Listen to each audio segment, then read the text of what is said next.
दिल्ली सरकार ने उपराज्यपाल से कोरोना मरीजों के लिए आइसोलेशन का पुराना सिस्टम बहाल करने की गुजारिश की है। डिप्टी सीएम मनीष सिसोदिया ने कहा है कि इस सिस्टम के तहत कोरोना मरीजों को जांच के लिए क्वारंटीन सेंटर ले जाया जाएगा, जिससे उनकी परेशानी बढ़ सकती है। उन्होंने ये भी कहा कि एलजी के फैसले की वजह से मेडिकल टीम पर दबाव बढ़ गया है। तो ये इस वक्त की बड़ी खबर है जो आपको हम दिल्ली के लिहाज से बता रहे हैं।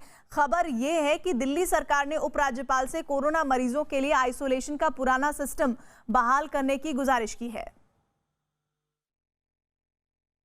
आज हर एक आदमी को, चाहे उसको 100 बुखार हो, चाहे 103 बुखार हो, चाहे उसको 99 बुखार हो, हर आदमी को पहले जाके क्वारंटीन सेंटर में चेकअप कराना पड़ता है।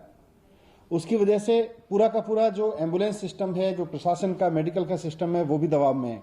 आज बसों में भर भर के लोगों को ले जाना पड़ रहा है।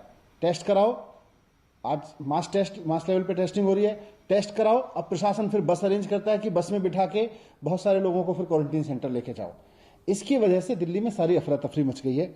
मैंने कल एलजी साहब को रिक्वेस्ट किया था कि सर ये मॉडल ठीक नहीं है, इस मॉडल को छोड़ के एसडीएमए की तुरंत बैठक बुला के इसको चेंज करिए। लेकिन 2 दिन हो गए, पहले भी उनको मना किया था, लेकिन एलजी साहब ने इसका कोई जवाब नहीं दिया। एक और अहम खबर ये कि आयुष मंत्रालय ने पतंजलि की कोरोना के इलाज के लिए लॉन्च की गई दवा के प्रचार पर रोक के मामले में सफाई दी है। आयुष मंत्री श्रीपद नाइक ने कहा है कि पतंजलि से इस मामले पर जानकारी तलब की गई है, जिसकी जांच के बाद आगे का फैसला लिया जाएगा। वहीं आयुष मंत्रालय की रोक के बाद इस मामले पर पतंजलि की तरफ से सफाई दी गई है।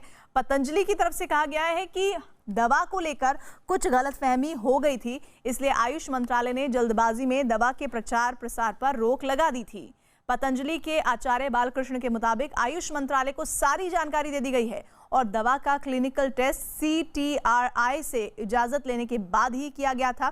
इतना ही नहीं, पतंजलि के मुताबिक दवा सिर्फ लॉन्च की गई है और इसका कोई प्रचार प्रसार नहीं किया गया है। की बात है, एक नया मेडिसिन उन्होंने तैयार किया है और जो तैयार किया है वो आयुष के पास आना चाहिए। इसके पहले किसी ने उसका एडवर्टाइजमेंट नहीं करना चाहिए, हमारी बात है। इसलिए हमको कहा कि आपका जो कुछ आपने किया है वो पेपर यहाँ भेज दो, वो हम कंफर्म करके उसके आगे विचार करेंगे, दे देंगे।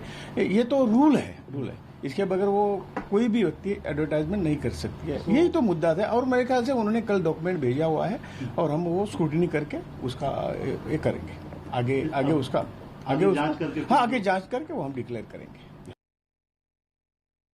इसमें एक कम्युनिकेशन गैप था। सरकार ने कुछ पूछा था, हमने जवाब दे दिया है और सरकार आयुर्वेद के संदर्भ में सकारात्मक है और आयुर्वेद के प्रशंसक है। इसीलिए हमें कोई वो नहीं है, एक कम्युनिकेशन गैप था, उसका जवाब हमने दे दिया।